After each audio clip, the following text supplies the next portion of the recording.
परम आराध्य, जन जन के तारक, भव भव के उद्धारक, त्रिकालदर्शी तीर्थंकर महाप्रभु भगवान महावीर स्वामी के चरणों में वंदना करते हुए परम आराध्य प्रसिद्ध वक्ता जैन दिवाकर पूज्य श्री चौथमल जी महाराज साहब के चरणों में वंदना करता हूँ। मेरे आस्था के अहम पूज्य गुरुदेव राष्ट्र संत कमल मुद्रा करते हुए मुश्किल है मिलनो रे मनोड़ो जीवनियो मत गमाओ जीवनियो पाछो नहीं मिलतियो मत गवाओ जीवनियो पाछो नहीं मिलतियो मुश्किल है मिलनो रे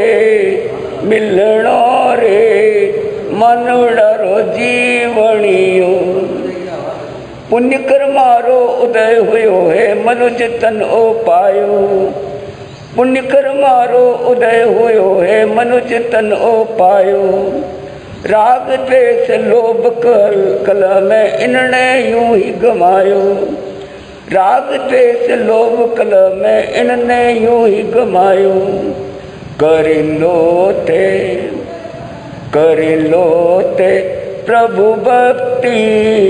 प्रभु भक्ति जीवन सुधर जावे लो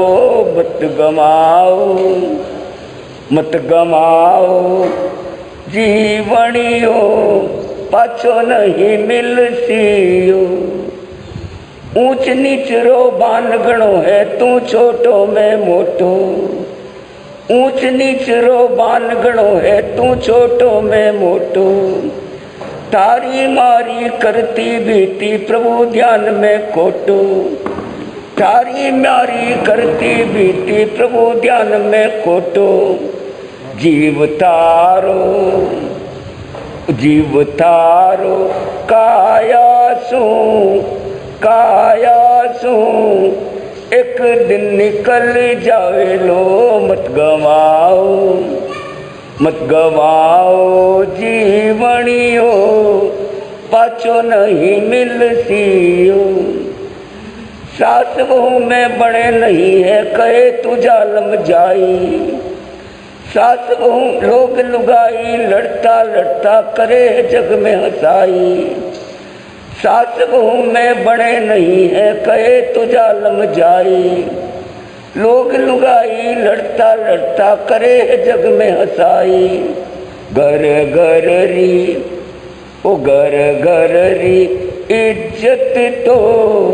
इज्जत तो सारे आम बिक जावेली मत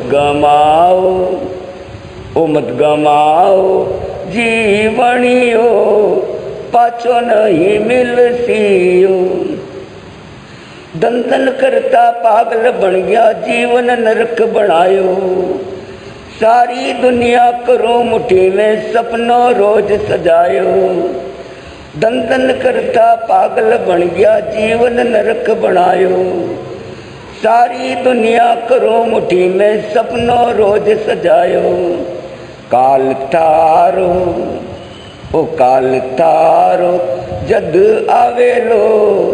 जद आवेलो सब अठ छूट जावेलो मत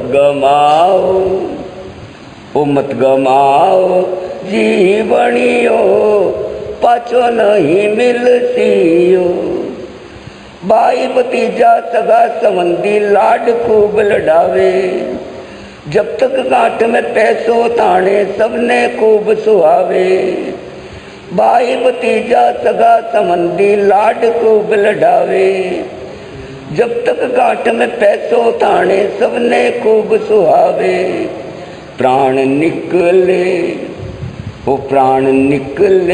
तब तन तब तन सो साथ नहीं कोई चाले लो। मत गवाओ मत गवाओ जीवनियो पाछो नहीं मिलसियो। मंदिर मस्जिद गुरुद्वारा में नित ते शीस झुका लो। गुरुवाणी चाहे नित सुन लो, माला मण का घुमा लो। मंदिर मस्जिद गुरुद्वारा में नित ते शीस झुका लो। गुरुवाणी चाहे नित सुन लो, माला मण का घुमा लो। नहीं लागी मन भक्ति प्रभु ने ते किण पावले। मत गवाओ मत गवाओ जीवनियो पाछो नहीं मिलसियो। दान दया तप जप संयम जीवन सरस बनावे। गुरुवाणी चाहे मूर्त पूजा मोक्ष री राह दिखावे। दान दया जप तप संयम जीवन सरस बनावे। गुरुवाणी चाहे मूर्त पूजा मोक्ष री राह दिखावे। 84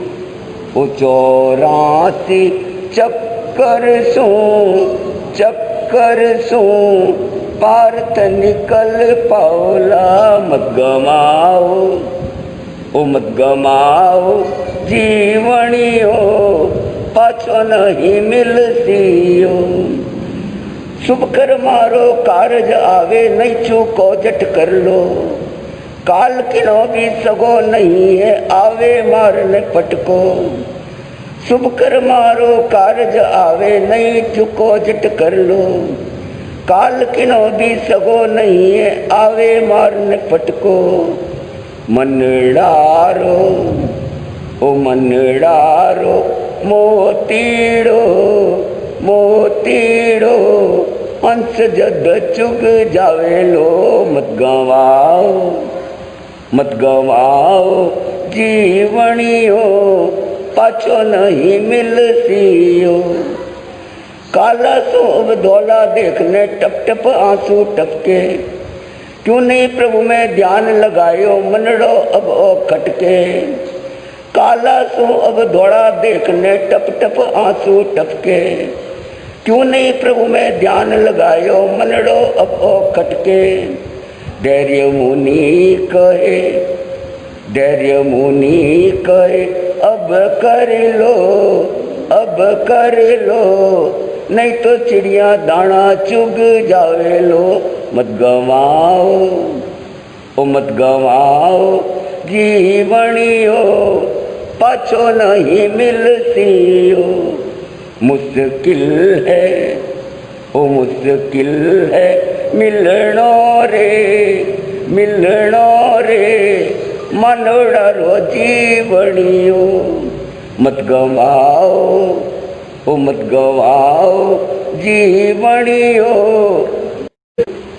अच्छे कार्य किए, मंगल कार्य किए, किसी के परोपकार के लिए कार्य किए, लोगों में प्रेम का निवास किया, हमने किसी की मदद की, किसी की सेवा की, धर्म ध्यान किया, तप त्याग किया, दान पुण्य किया, अनेक ऐसे मंगल कार्य जब जब हमने जिस जीवन में रहे, अनंत काल तक रहे, और उन सब शुभ कर्मों का पुण्य उदय जब संग्रहित होकर उदय में आया, तो ये हमें मनुष्य जीवन का दुर्लभ जीवन मिला है। और अब इस जीवन को इस दुर्लभ मिले जीवन को अगर हम इसी तरह से खराब कर देंगे, इस जीवन को हम नहीं समझेंगे और जीवन खाली काम क्रोध के अंदर, मोह माया के अंदर, भोग विलास के अंदर और इस संसार में रमण करते हुए व्यतीत किया, तो ऐसा जीवन हमारा व्यर्थ चला जाएगा।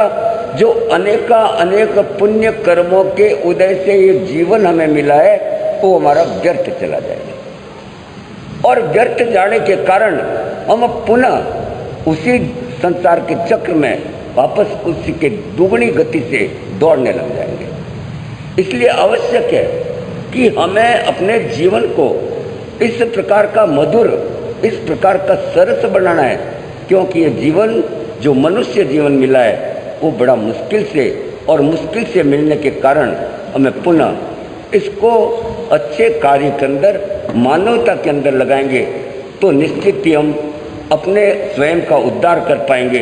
अन्यथा ये समय तो बीतता जाएगा, क्योंकि समय कभी किसी का रुकता नहीं है। समय तो अंततः चलता जाता है, चलता जाता है, इसमें किसी प्रकार का विराम नहीं, एक पल का भी विराम नहीं है। विराम कर रहे तो हम कर रहे हैं, समय नहीं कर रहा है। समय अपने गति से निरंतर बहता जा रहा है। परंतु जो व्यक्ति समय के साथ कदम ताल करते हैं, जो व्यक्ति समय के साथ चलते हैं, जो व्यक्ति समय को पहचान लेता है, इस काल को पहचान लेता है, ऐसा व्यक्ति समय के साथ कदम ताल करते हुए अपने जीवन का कल्याण कर सकता है। अन्यथा तमाम प्रकार के लोग जो समय को नहीं समझते हैं और आज नहीं तो कल, कल नहीं तो परसों कर लेंगे, आज का काम कल पे छोड़ते हैं, ऐसा व्यक्ति अपने जीवन को बर्बाद करता है, व्यतीत करता है, परेशान करता है और अपना जीवन यूं ही खो देता है। इसलिए आवश्यक है कि हम समय की महत्ता को समझें, क्योंकि समय कभी रुकता नहीं है और समय किसी के लिए अच्छा या बुरा नहीं होता। कल भी मैंने कहा था, समय किसी के लिए अच्छा या बुरा नहीं होता है। समय तो समान एक गति से चलता है। अपने कर्मों का, अपने मन की संवेदनाएं, अपने मन का अभिप्राय, अपने मन की सोच अगर हमारे अनुकूल होती है, हमारे लिए सहयोगी होती है, हमारे अनुसार होती है, तो हम कहते हैं हमारा समय बहुत अच्छा चल रहा है। और जब प्रतिकूल होती है, हमारे विरोध में जाती है, तो हम कहते हैं समय हमारा खराब चल रहा है। हम अच्छा और खराब का दोष समय के ऊपर लेते हैं। अपितु मेरा कहना है, समय कभी अच्छा नहीं हुआ, समय कभी खराब नहीं हुआ। समय तो समय है, काल तो काल है, परंतु हमारे मन की भावनाएं, हमारे मन की संवेदनाएं, हमारे मन की तृष्णाएं जब वो पूरी होती है या अधूरी रहती है, तो उसका हम भार उस समय पे डाल देते हैं। इसलिए कभी हमें समय अच्छा लगता है और कभी हमारे दुष्काल के समय बुरा लगता है, परंतु हम अपने और अच्छे बुरे को सारा दोष समय पे डालते हुए हम अपनी इतिश्री कर बैठ जाते हैं। ये हमारे साथ गलत है, हम गलत सोच में जाते हैं। इसलिए हम आगे बढ़ते हैं।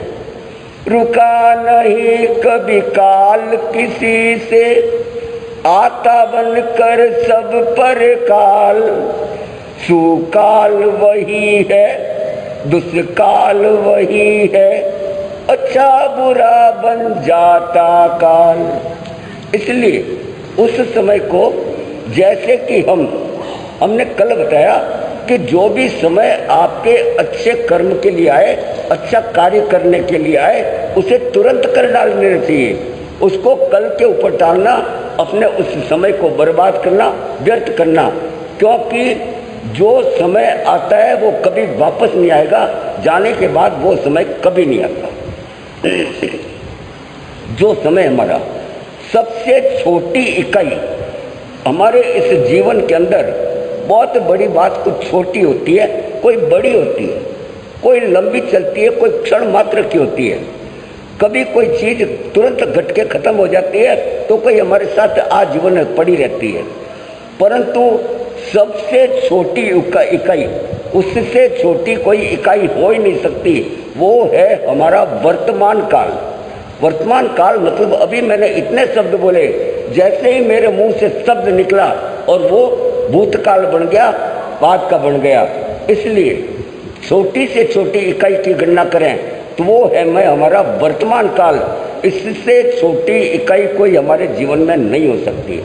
इसलिए इस छोटी सी छोटी इकाई को समझना बहुत आवश्यक है। हम वर्तमान काल को समझें, हमारे सामने जो है उनको समझें, हमारे मुंह से निकले हुए प्रत्येक शब्द को समझें और उस शब्द को उसके अनुसार करें, अच्छे कार्य को करें, बुरे कार्य को छोड़ें। अगर हम जीवन में ये समझ गए तो हमारा वर्तमान काल सुधर जाएगा। और जिसने अपने वर्तमान काल को सुधार लिया उसका भूतकाल और भविष्यकाल दोनों सुधर जाते हैं।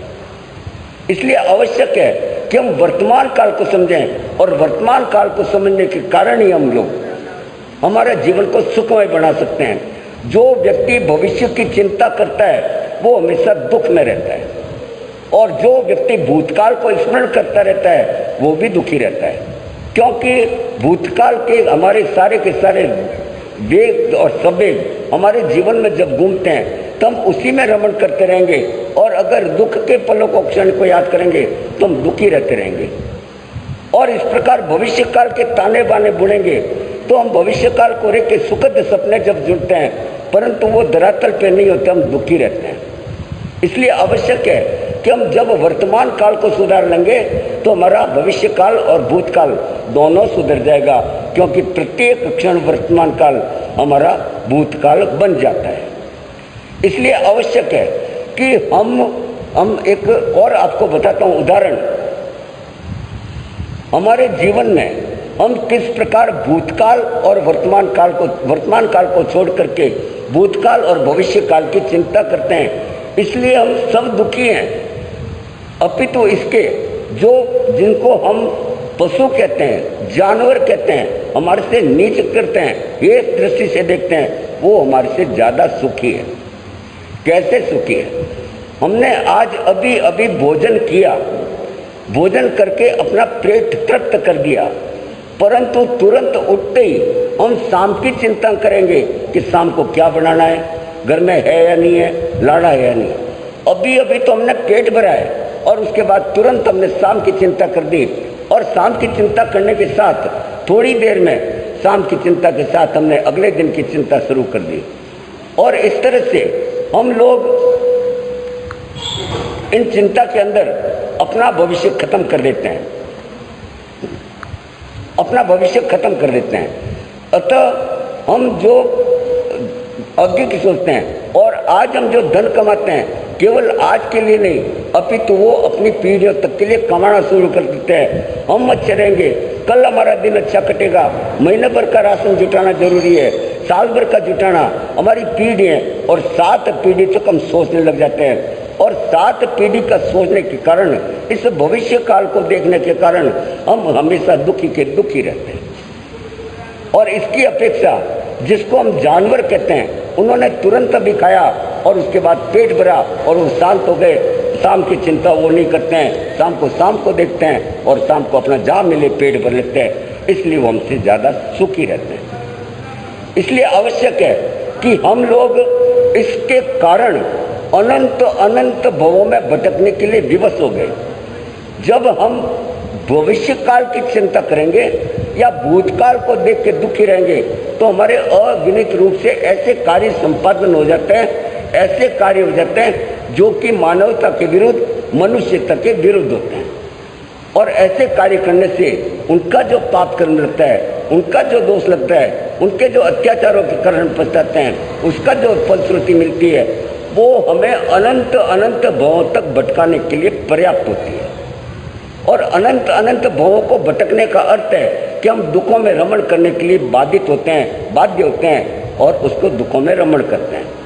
इसलिए आवश्यक है कि प्रभु महावीर कहते हैं, हमारे तीर्थंकर कहते हैं, हमारे ग्रंथ कहते हैं, हमारे पंथ कहते हैं और हमारे संत कहते हैं कि कल की चिंता न करें, और कल की चिंता न करते हुए आप आज का अपना वर्तमान सुधार लीजिए, आपका भविष्य और भूत सब सुधर जाएगा। परंतु हम वर्तमान को सुधारते नहीं हैं, और उन वर्तमान को न सुधारने के लिए हम भूत और भविष्य की कल्पना करते हुए शुभ कार्य को टाल देते हैं और अशुभ कार्य को अपना लेते हैं। और इसके कारण हमारा जीवन शुभमय होने के साथ शुभमय होना चाहिए, जहाँ जितना उसकी जगह अशुभता का हम बीज बो लेते हैं, और जब भी बीज वट वृक्ष बनता है, फल देता है, तो हमें बुरे लगते हैं। इसलिए आवश्यक है कि हमारे वर्तमान काल को हम सुधारा जाए। हम इसी को करते हुए आगे बढ़ते हैं। रुका नहीं कभी काल किसी से, आता सब पर बन कर काल, सुकाल वही है दुष्काल वही है, अच्छा बुरा बन जाता काल, काल नहीं कभी आता जीवन में, आता वो बन जाता काल। भटक रहे हैं अनंत भवों में कर्मों का जंजाल, शुभ कर्म करने से कटता कर्म का जाल। रुका नहीं कभी काल किसी से, आता सब पर बनकर काल। और इसलिए हम उस काल को सवेरने की कोशिश करें जो हमारे सामने वर्तमान के समय में उपस्थित है।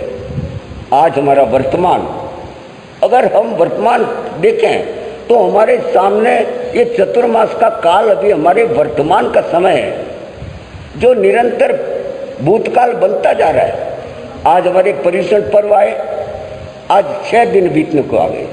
कब आया कब चला जाएगा हमें पता ही नहीं पड़ा, तुरंत भूतकाल बनता जा रहा है। ये 6 दिन भूतकाल बन जाएंगे, परंतु हम लेखा जोखा करें कि हमने उस क्षण को किस प्रकार से जिया।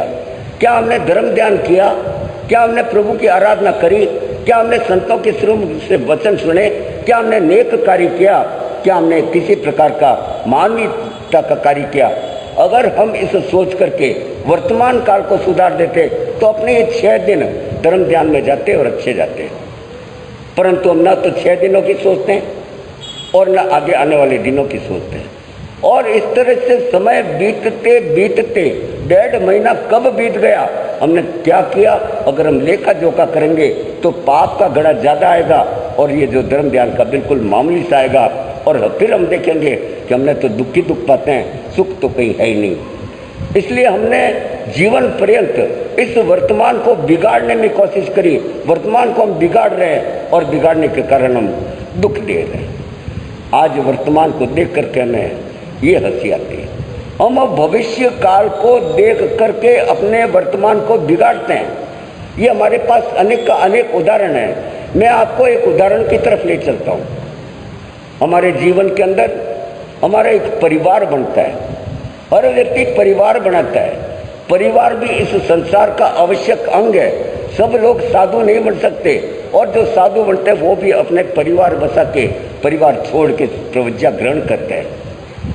बड़े बड़े जिनके अच्छे किस्मत और पुण्य कर्म होते हैं, जो अपने बाल्यकाल से अवैध रूप से ब्रह्मचारी बन करके हमारे इस प्रवज्ञा ग्रहण करते हैं। परंतु अनेक लोग गृहस्थ बसा करके, गृहस्थ के अनुभव प्राप्त करके और फिर प्रवज्ञा ग्रहण करते हैं। इसलिए गृहस्थ जीवन हमारे संसार का एक अभिन्न अंग है। ये भी एक प्रकार का धर्म है, ये भी कोई पाप कर्म नहीं है। साधु संतों से बड़ा धर्म गृहस्थ धर्म का है, क्योंकि आपके अंदर कई तरह के ऊंच नीच, राग द्वेष, छल कपट ये चलते ही रहते हैं। और इससे आप निवारण करना, इससे जूझना हमारा बड़ा मुश्किल काम होता है। इसलिए गृहस्थ जीवन बड़ा ही कठिन कार्य है। गृहस्थ जीवन को सुचारू रूप से चलने वाला धर्म से भी ज़्यादा बड़ा काम करता है। इसलिए गृहस्थ जीवन, और गृहस्थ जीवन में होने के कारण हमारा संसार बनता है। हम विवाह करते हैं, पत्नी आती है, बच्चे होते हैं और एक परिवार बन जाता है। और इस प्रकार से परिवार बनता हुआ हम जब खुशी मनाते हैं, जब हमारे लड़का उत्पन्न होता है तो हम बड़ी खुशी मनाते हैं। हम लोगों को बधाई देते हैं, लोग हमको बधाई देते हैं, आपके घर में पुत्र रत्न जन्म पैदा हुआ।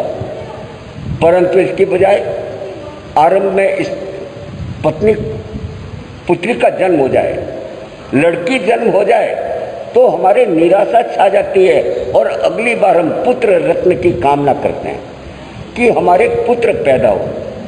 पुत्र की कामना के अंदर हम नाना प्रकार के प्रयोग करते हैं, यहाँ वहाँ जाते हैं, यहाँ वहाँ सिर झुकाते हैं, मन्नतें मांगते हैं, अनेक कार्य करते हैं कि हमारे घर में एक पुत्र रत्न प्राप्त हो।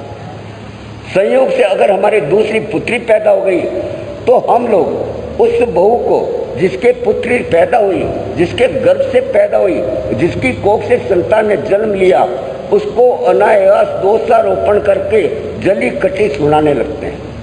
अब उसमें उस महिला का कोई हाथ नहीं, प्रभु की देन है। और इसके अंदर कुछ विज्ञान भी काम करता है। उस विज्ञान को आप नहीं जानते, इस संसार के विज्ञान को नहीं जानते और पुत्री का जन्म हो गया तो सारा दोषारोपण अपन उस माँ को दे देते हैं जिसकी कोख से पैदा हो, और उसके बाद ऐसा व्यवहार करते हैं जैसे उसने बहुत बड़ा कोई गलत काम कर दिया, बहुत बड़ा अपराध कर दिया।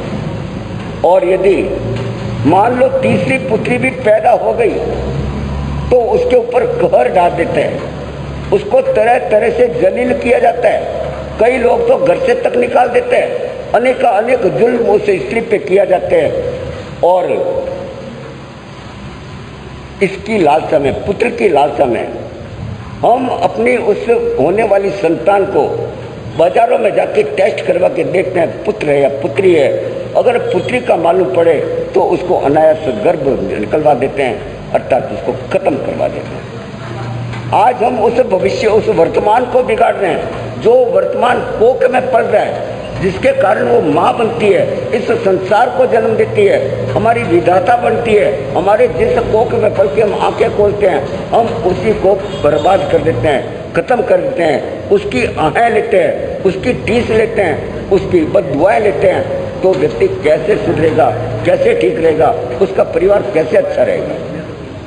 क्योंकि हमने वर्तमान को बिगाड़ा, और वर्तमान को बिगाड़ने के साथ में हमने अपना भविष्य भी बिगाड़ दिया, और भविष्य को बिगाड़ने के साथ में हमने तमाम प्रकार के उल्टे कार्य किए, और हमने अपने आप में खुद दुख, दारिद्र, आपदा ग्रहण करी। क्योंकि बुरे काम का बुरा नतीजा होगा और बुराई के अंदर फल बुराई मिलेगा। तो आप चुप रहें तो ज़्यादा अच्छा रहेगा। थोड़े शांत होते, बाद में बात करना, सारी बात मेरे लाइफ चल रही। तो हम अपने ही हाथों से वो दरिद्रता करके, दरिंद्रता करके, और हम अपने जीवन को व्यर्थ करते हैं, बर्बाद करते हैं। इस प्रकार से हम उस देवी प्रकार से जन्म, ये सब देवी प्रकार का होता है, ये कोई इंसान के हाथ की बात नहीं है, ये तो प्रभु की भक्ति का है, प्रभु की शक्ति का है कि हमारी संतान पैदा होती है, और उस संतान को हम गर्भ में गिरा करके एक बहुत बड़ा देवी आपदा का काम करते हैं। और जब देवी आपदा का काम करते हैं तो प्रभु भी हमारे ऊपर नाराज होता है, अर्थात हमारी उसकी सारा का सारा कोप का भाजन बनते हैं। आप देख लीजिए, जिसके घर में भी किसी ने अनचाहा गर्भ गिराया है, आज वो घर कभी सुखी हो ही नहीं सकता। आप घर में जाके देखिए, जिसने अनचाहा गर्भ गिराया है वो घर कभी सुखी नहीं हुआ, क्योंकि उसकी विपदाएं उसके साथ होती है। महाभारत का उदाहरण लीजिए, कृष्ण कंस ने 6 लड़कियों को जमीन पे पटक के मारा, उसका राज सिंहासन ही चला गया। ये तो एक उदाहरण है हमारे सामने, परंतु अनेक अभी व्यवहारिक रूप से आप देख लीजिए। मैंने तो अनेक घर देखे, अनेक परीक्षण किए, जांचा, तो उसमें यही पाया, जिसने भी अपनी कोख से संतान का समाप्त किया, उसको जीने से पहले मारने का काम किया, वो घर कभी सुखी नहीं रहा, क्योंकि उसने अपना वर्तमान बिगाड़ा है, और जब वर्तमान बिगड़ा तो भविष्य भी खराब हो गया। इसलिए आवश्यक है कि आज अपने हाथों से जो नरसंहार करते हैं उसको हमें रोकना चाहिए, ताकि हमारा वर्तमान न बिगड़े और इस काल को हम सुधार सकें। आगे चलते हम। रुका नहीं कभी काल किसी से, आता सब पर बन कर काल। सुकाल वही है, दुष्काल वही है, अच्छा बुरा बन जाता काल। आज बहु तेरे अपने ही हाथों करते हैं नरसंहार। बनकर काल अपनी कोख पर सुने नहीं चित्कार। देवी आपदा दुख दारिद्र उन पर आते अपार। रुका नहीं कभी काल किसी से, आता सब पर बनकर काल।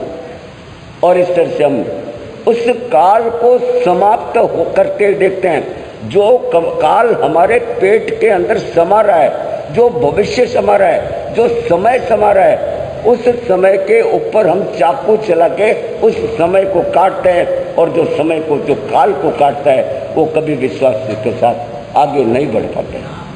आज हम इस दुविधा में, हम इस मानवता विरोधी कार्य में, हम स्वयं मानवता के दुश्मन बन जाते हैं।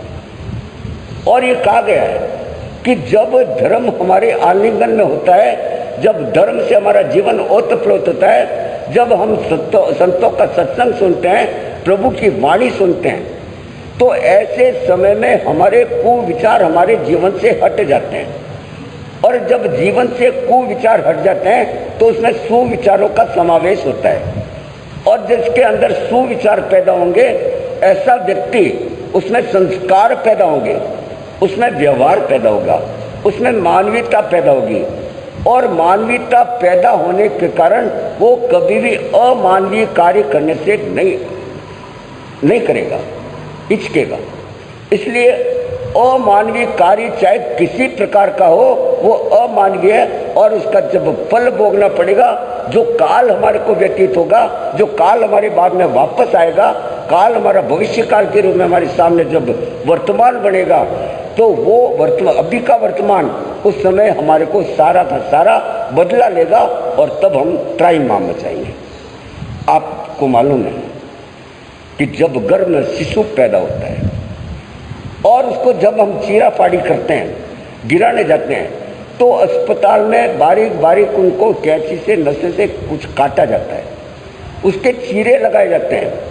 एक अबोध शिशु, उसमें भी प्राण है। हमारे धर्म के अंदर तो छोटे से छोटे सूक्ष्म जीव में भी प्राण कहा गए, हमारे तो एकंद्रिय में भी प्राण कहा गया है, पेड़ पक्षियों में भी प्राण कहा गया है, पहाड़ों में भी प्राण कहा गया है, नदी के पानी इत्यादि धरती में कण कण में प्राण कहा गया है। ऐसे समय में जो शिशु, जो मानव, जो पंचेंद्रिय हमारे जीवन के अंदर पल रही है, उसको जब चीरा दिया जाता है, काटा जाता है, छेद किया जाता है, अंगों का छोटा छोटे भागों में विच्छेद किया जाता है, तो आप क्या समझ सकते हैं कि उस अबोध प्राणी को, जिसने अभी आंखें नहीं खोली, कितनी वेदना होती होगी। अगर आप अपने शरीर के ऊपर उसको वेदना को देखें, वेदना को करें, तो आपको सहज मालूम पड़ जाएगा कि छोटा सा चीरा भी, छोटी सी अपने लकीर भी अपने को कितना दर्द दे देती है। परंतु अपने ही हाथों, अपने स्वार्थ के कारण उसको पूरा के पूरा अंग अंग काट करके और उसको शरीर से बाहर निकलवाते हैं। ऐसे जब उसको बाहर निकलवाते हैं और जब उसको इस संसार में दिखाते हैं, संसार के अंदर लाते हैं, उन टुकड़ों को, उन मरे हुए को, निष्प्राण को, जिन्होंने अपने हाथों से क्रूरता से काटा और कटवाया है, तो हमारे समझ लीजिए कि उसके बाहर आते ही हमारे द्वार सारे बंद हो जाते हैं, हमारी किस्मत के द्वार बंद कर देती है। इसलिए आवश्यक है कि हम उन प्राणों को किसी प्रकार से सताए नहीं, हटाए नहीं और उनको पलने दें, क्योंकि गर्भ में पलने वाला जीव हमारी आत्मा है, हमारे प्राण है, हमारी श्वास है, हमारा रग है, हमारा खून है, और उसको किसी प्रकार से बर्बाद करना हमारे धर्म के अंदर तो किसी को भी व्यथा कष्ट नहीं देने का है।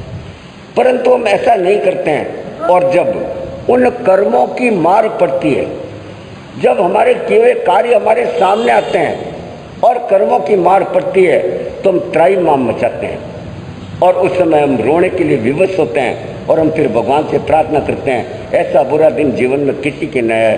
अरे आपने बुरा किया तो बुरा ही आएगा, अच्छा कहाँ से आएगा? इसलिए क्यों ऐसे बुरे दिन की कल्पना करो, आप क्यों ना अच्छे कार्य करो, ताकि ऐसे बुरे दिन आए ही नहीं। इसलिए आवश्यक है कि हम इस समय को समझें, इस काल को समझें, इस काल की गति को समझें, काल किस प्रवाह से जा रहा है, काल की गति क्या है, और उस गति से अपन कदम ताल करें तो निश्चित रूप से अपने जीवन का कल्याण होगा। अन्यथा उसके अकल्याण के लिए, उसके पराभव के लिए, उसकी हानि के लिए, उसके नुकसान के लिए कोई उसको टाल नहीं सकता। इसलिए कहा गया है, रुका नहीं कभी काल किसी से, आता सब पर बन कर काल। सुकाल वही है, दुष्काल वही है, अच्छा बुरा बन जाता काल। बेमानवता के दुश्मन ऐसे राक्षस बन जाते खूंखार। अपने ही हाथों करते जाते बंद किस्मत के द्वार। रो रो कर वे खूब पछताते, पड़ती जब कर्मों की मार। रुका नहीं कभी काल किसी से, आता सब पर बनकर काल। और जब हम रो रो कर बेबस करते, हमारी बात यहाँ तक समाप्त हो तो कोई नहीं, हम तो ये जघन्य अपराध करते हैं अपने स्वार्थ के कारण, और उस जघन्य अपराध के कारण हमारी दुर्दशा निश्चित है। परंतु आज और देखने को मिलता है, हमारे को लड़कियां क्यों प्यारी नहीं लगती है, हमको लड़कियां क्यों खारी लगती है, हम लड़कियों के जन्म के ऊपर क्यों नहीं उत्साहित होते हैं, क्यों नहीं प्रोत्साहित होते हैं? क्या वो जीवन नहीं है? क्या उनमें जीवन का संचार नहीं है? क्या वो हमारे घर के अंदर कार्य नहीं करती, या हमारे घर के अंदर वो किसी अपसुगन को लेकर आती है? आखिर उनमें ऐसा क्या दोष है जो कि हम लड़कियों को बुरा समझते हैं? इसका हमारे को ज़्यादा मोटा जीता जागता दोष आता है। लड़की होते ही हम उसकी चिंता में डूब जाते हैं। लड़की को पढ़ाना पड़ेगा, लिखाना पड़ेगा, और इसके ऊपर पैसा व्यर्थ करना पड़ेगा, इसकी खुराक इत्यादि खिलानी पड़ेगी, और जब ये मोटी हो जाएगी, बड़ी हो जाएगी, उम्र वाली बन जाएगी, तो उसको विवाह करके दूसरे घर में भेजना है, और विवाह के ऊपर भी लाखों रुपए का खर्च होगा। इतना खर्च मैंने पैसा जुटाया और वो लाखों का खर्च इसी में चला जाएगा। इसको देख करके हम चिंतित होते हैं, इसलिए लड़की हमको बुरी लगती है। और एक बात और इसमें आती है कि हम लोग पुरुष वर्ग जो है, पुरुष वर्ग भी आजकल इसी आशा में रहते हैं कि हमारे को लड़की जो मिले, पढ़ी लिखी मिले, नौकरी वाली मिले, पैसे वाले घर की मिले, साथ में खूब सारा दहेज लेके आए, ऐसा हम भी कल्पना करते हैं। आज बहुत कम मुश्किल से ऐसे लोग होंगे, और वो भी लोग ऐसे होंगे जिसकी समय पे विवाह नहीं होता है, जो विवाह को तरस जाते हैं। ऐसे लोग मजबूरन कहते हैं कि हमारी किसी में शादी करवा दीजिए। कोई भी गरीब से गरीब लेके आ जाएंगे, एक साड़ी में लेके आ जाएंगे, हमको दौलत कुछ नहीं चाहिए, वो सिर्फ मजबूरी की बात है। परंतु जब वो जवान होते हैं, जब शादी की उम्र होते हैं, तो उनके मन में एक आशा जमती है कि मेरे लड़की तो ऐसी आनी चाहिए जो हूर की अप्सरा हो, परी हो, सुंदर हो, और साथ में पैसे वाली हो, और मोटा दहेज लेके आए। आज हम उन लड़कों से भी पूछते हैं कि अगर आप में इतना दम नहीं है, आप में इतना साहस नहीं है कि आप कमा नहीं सकते, और इसलिए आप पराये धन की आस करते हैं। अरे जिसमें कमाने की ताकत नहीं है वही पराये धन की आस करता है। जिसमें ताकत है वो अपनी भुजा से, अपने परिश्रम से अपनी सफलता खुद करता है और झंडे खुद गाड़ता है।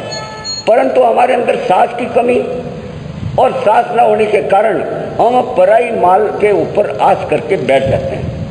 अनेक उदाहरण ऐसे आते हैं हमारे पास, जो कि जिनको चाहिए हमारे घर बार अच्छा होना चाहिए, पैसा वाला होना चाहिए, मोटा दहेज आना चाहिए।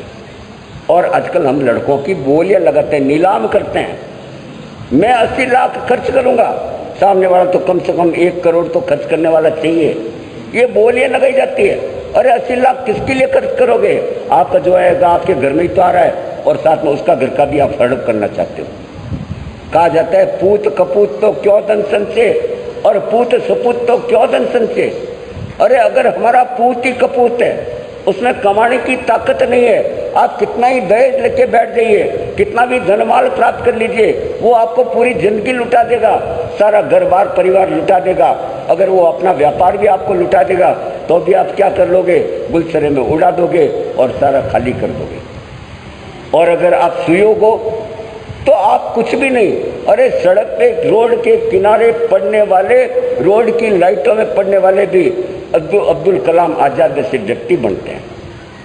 इसलिए पराये धन के ऊपर गांठ लगाने वाला वो अपना वर्तमान बिगाड़ता है, क्योंकि उसको पता है मैं संपन्न हूँ, मेरी शादी संपन्न कराने में होगी, मुझे क्या जरूरत पड़ी है। और वो अपना वर्तमान बिगाड़ता है और वर्तमान के साथ भविष्य भी बिगाड़ देता है। इसलिए आवश्यक है हम इस काल को समझें, इस वर्तमान को समझें, और जो व्यक्ति वर्तमान को बिगाड़ेगा उसका भविष्य तो स्वतः बिगड़ जाएगा, और भविष्य के साथ काल का पूर्व काल भी, भूतकाल भी बिगड़ जाएगा। इसलिए आवश्यक है कि आज हमारे अंदर एक ऐसा घर कर गया कि हम शादी से पहले, आजकल तो बहुत छल कपटी होने लग गया, जन्म पत्रियां बदलवा देते हैं, वो भी नकली बन जाती है, माँ बाप भी नकली बन जाते हैं, घर भी नकली बन जाता है, पैसे भी नकली आ जाते हैं। और ऐसे करके अपने आप को शरीफ ज़्यादा कह करके अपने आप को झूठ के तराजू में तोलते हुए उन लड़कियों को छलने का कपट करते हैं, जो कि बाली लड़कियों के घर में जा करके और छल कपट करते हैं। वो दानवता के, मानवता के दुश्मन हैं और ऐसे दुश्मनों से हमारे समाज को बचाना आवश्यक है। वो अपना काल तो बिगाड़ते हैं, साथ में उनका भी काल बिगाड़ने के लिए प्रयत्न करते हैं और अनेक ललनाएं चल जाती है इसके अंदर कि लड़का सुंदर है, अच्छा है, घर परिवार अच्छा है। ये सारा झूठा जो दर्पण बताया जाता है उससे हमको बचना चाहिए।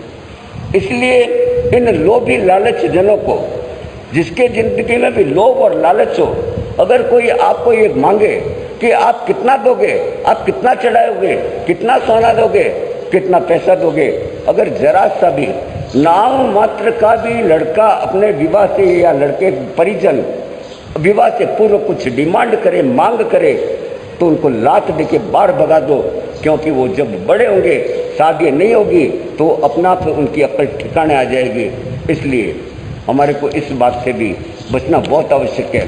हमारी चलने से अच्छा, हमारे ज़िंदगी पर दुख पाने से अच्छा कि उन लोगों को चलने से बचने के लिए हमें थोड़ा सा मार्ग बदलना पड़ेगा।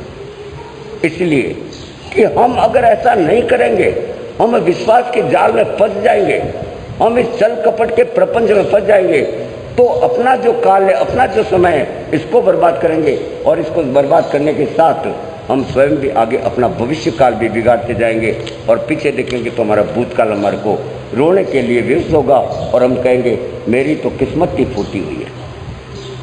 इसलिए हम आगे चलते हैं। रुका नहीं कभी काल किसी से, आता सब पर बन कर काल, सुकाल वही है, दुष्काल वही है, अच्छा बुरा बन जाता काल। आज दहेज दानव मन में यम बन आता काल, विश्वास जाल में चल जाती ललना कर श्रृंगार, लोभ के लालच इन जनों को ठुकराना लात को मार। रुका नहीं कभी काल किसी से, आता सब पर बनकर काल। अतः इन लोभी लालची भेड़ों को हमें ठुकराना आवश्यक है। आज हम इस काल के माध्यम से हमने हमारी पारिवारिक जिंदगी के बारे में बताया, एक तरफ हमने भ्रूण हत्या के ऊपर बताया, गर्भ में पलने वाली लड़कियों की हत्या के बारे में बताया, तो दूसरी तरफ पैदा होने के बाद लड़कियों को जो अभिशाप के रूप में देखा जाता है और उनके दहेज के लालच भेड़ों से अपनी ज़िंदगी को बर्बाद करते हुए देखा जाता है, हमने उसके बारे में संक्षिप्त से चर्चा करी। इसलिए आवश्यक है कि हमारे को इस समय को समझना पड़ेगा, समय की चाल को समझना पड़ेगा, समय की गति को समझना पड़ेगा कि किस प्रकार का समय अभी चल रहा है और उस समय को समझते हुए अपने को समय के अनुसार डालना पड़ेगा। अगर हम पुराने समय में चलते रहे तो छल कपट से चल जाएंगे।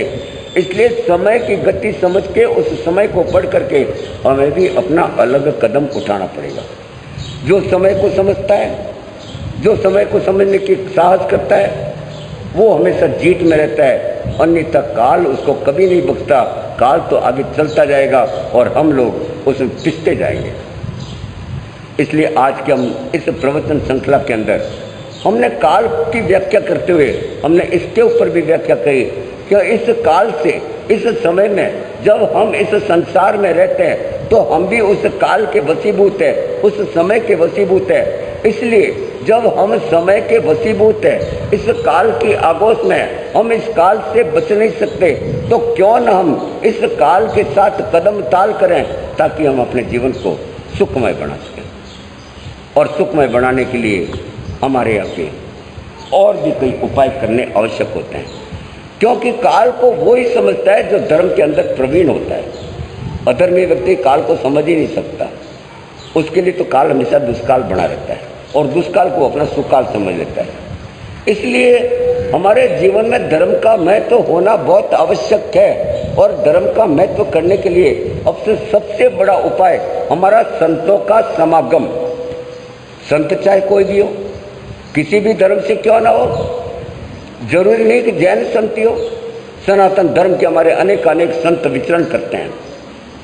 हमारे जैन संतों में भी नाना प्रकार के संत तमाम विचरण करते हैं और विचरण करते हुए जगह जगह पे अपनी धर्म देशना देते हुए अपने उपदेशों के माध्यम से इस सब को तथ्य को समझाते हैं, परंतु समझने वाले तो हम हैं। इसलिए हमको भी इस तथ्य को समझेंगे तो निश्चित रूप से हमारा जीवन, हमारा देश, हमारा समाज, हमारा परिवार धर्ममय होते हुए सुख की कल्पना करेंगे। क्योंकि हमारे जीवन के अंदर नाना प्रकार के दुख घुसे हुए हैं। पल पल में हमारे दुख ही दुख है। किसी को भी पूछ लो, वो कभी सुखी तो अपने आप को कहते ही नहीं। अगर एक सुख कहेगा तो 10 दुख गिना देगा। इसलिए जब हमारा जीवन पूरा दुखमय है तो क्यों ना हम प्रयत्न करें कि हमारा जीवन सुखमय हो। और इस सुखमय के लिए हमने इस साधुपन में आने के बाद दीक्षा लेने के 8 साल हो गए। 8 साल के हमने एक तथ्य का प्रकट किया, हमने एक तथ्य को जाना। क्योंकि मैं स्वयं बड़ा दुखी था, अपने शरीर से बड़ा दुखी था और दुखी होने के कारण जब मेरी अनायास दीक्षा हो गई तो मैंने इस तथ्य को देखा कि मैं इतना दुखी हूँ, चल नहीं सकता, तो मैं क्या इसमें धर्म का पालन कर पाऊँगा, कैसे विहार करूँगा, ये तो घूमना ही घूमना है। तब मैंने धर्म के अस्तित्व को समझा, धर्म के अंदरूनी स्वरूप को देखा, अंतरपट में झांका। खाली बाहर से धर्म मैंने ग्रहण नहीं किया और धर्म ग्रहण बाहर से न करने के कारण अंतर में झांका तो मुझे बहुत बड़ा खजाना मिला और मैंने लोगस को पकड़ लिया और लोगस को पकड़ के उसकी साधना आरंभ कर दी और मुझे वो सब सुख मिल गया जो कि मैं धर्म के आने के बाद चाहता था। जब मेरे को अनंत अनंत सुख मिल गया तो मैंने सोचा मैं सुखी क्यों, और भी सुखी हो सकते हैं। ये धर्म तो इतना बड़ा है कि जो इसके संपर्क में आएगा वो सब सुखी हो जाएगा। पारस पत्थर होता है, पारस पत्थर। पारस पत्थर के संपर्क में अगर लोहा आ जाए तो वो सोना बन जाता है। पारस पत्थर में एक गुण होता है कि अगर लोहा उसके संपर्क में आ जाए तो वो सोना बनता है, परंतु सोना, लोहा जो सोना बन चुका है वो दूसरों के संपर्क में आके सोना नहीं बना सकता, अर्थात वो स्वयं पारस पत्थर नहीं बना सकता।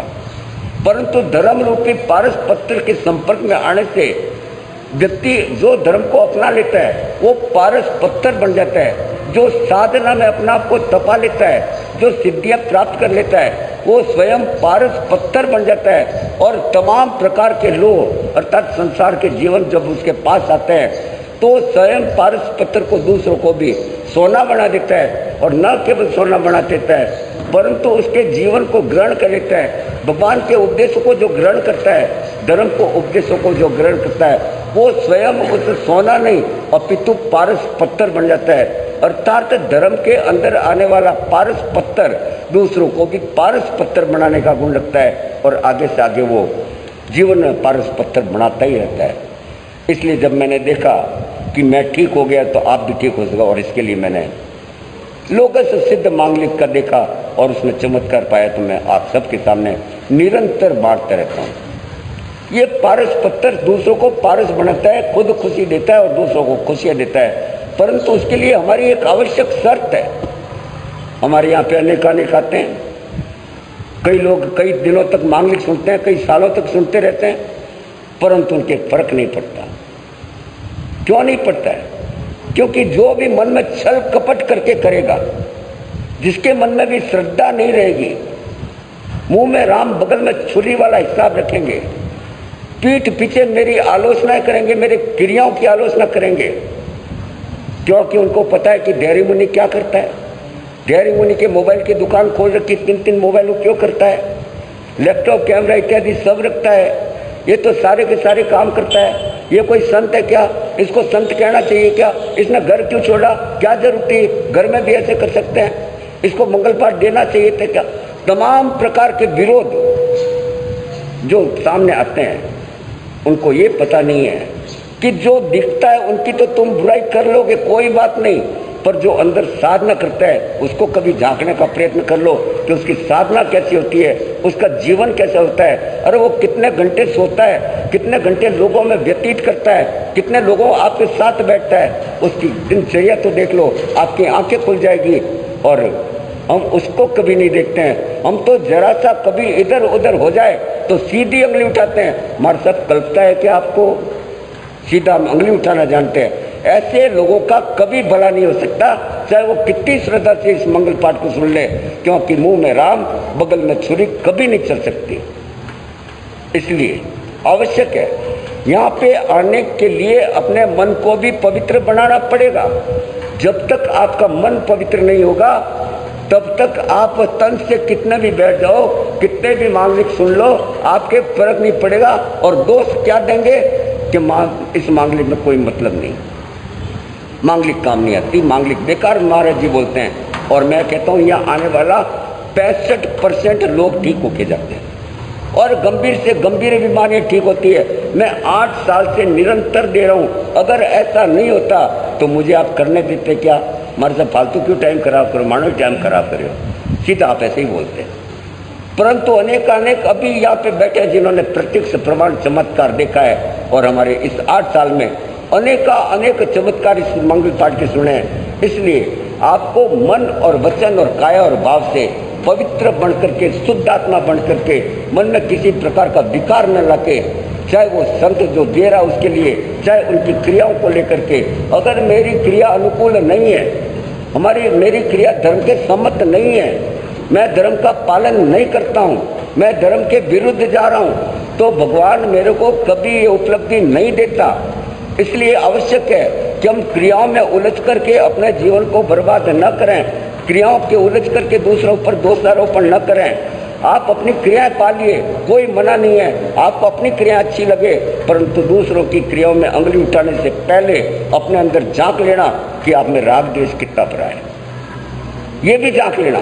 और जिसके अंदर राग द्वेष भरा हुआ है वो कभी संत हो ही नहीं सकता। मैं उसको संत की श्रेणी में नहीं, केवल कपड़े मात्र पहनने से संत कभी नहीं बन सकता।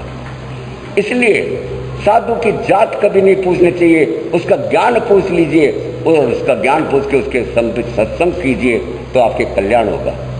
इसलिए ये लोगस सिद्ध मांगलिक तमाम प्रकार के दुखों का निवारण करती है। और ये मैं प्रिंट किया हुआ भी है मेरे पास में, मैं लोगों को बांटता भी हूँ। मेरे हर व्हाट्सएप, फेसबुक और यूट्यूब पे ये मैं लिखता भी हूँ। आज जग जाहिर है और मैं लिख करके सूचना देता हूँ। अगर गलत होता तो अभी तक मेरे को कई लोग गलत ठहरा चुके होते हैं, परंतु जो गलत समझते वही मेरे नज़दीक ज़्यादा आ जाते हैं। इसलिए इसके अंदर पूर्ण श्रद्धा के साथ सुने और निश्चित रूप से आपका कल्याण होगा। अब हम चलते हैं इस मंगल पाठ की तरफ। मंगल पाठ सुनने के लिए जैसे कि सबको पता है, अगर कोई नया है तो उसके लिए बता देता हूँ।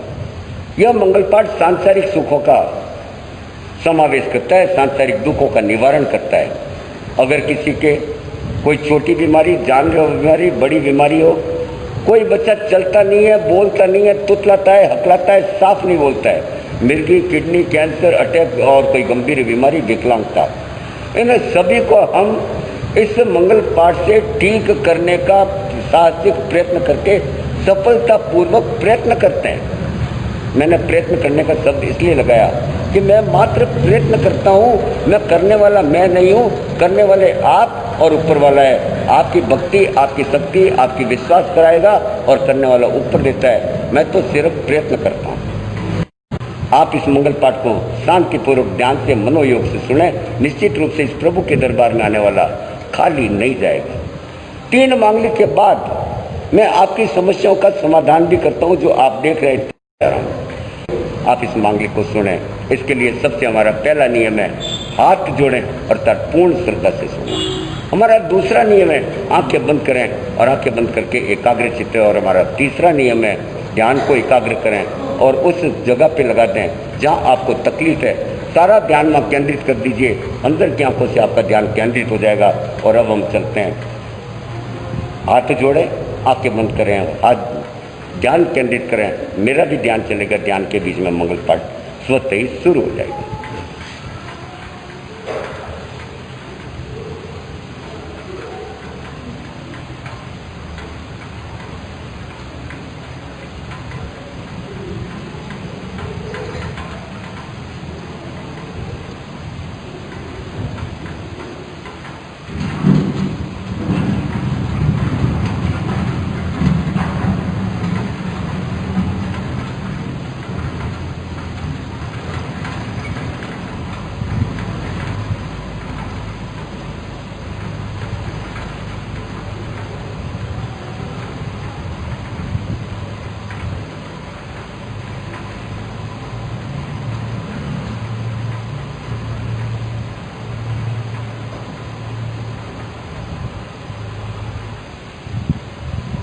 गुरु की आज्ञा से नमो अर्यंताणं, नमो सिद्धाणं, नमो आयर्याणं, नमो उवज्जायणं, नमो लोय सव्व साहुणं।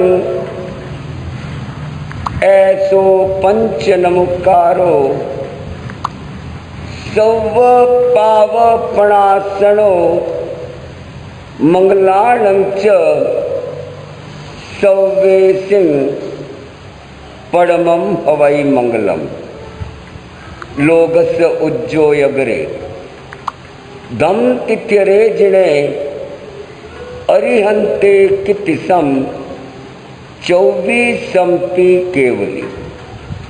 उसव मजीयम च वंदे संभव अभिनंदनम च सुमयम च पौं पहम सुपासम जिणम च चंद पहम वंदे।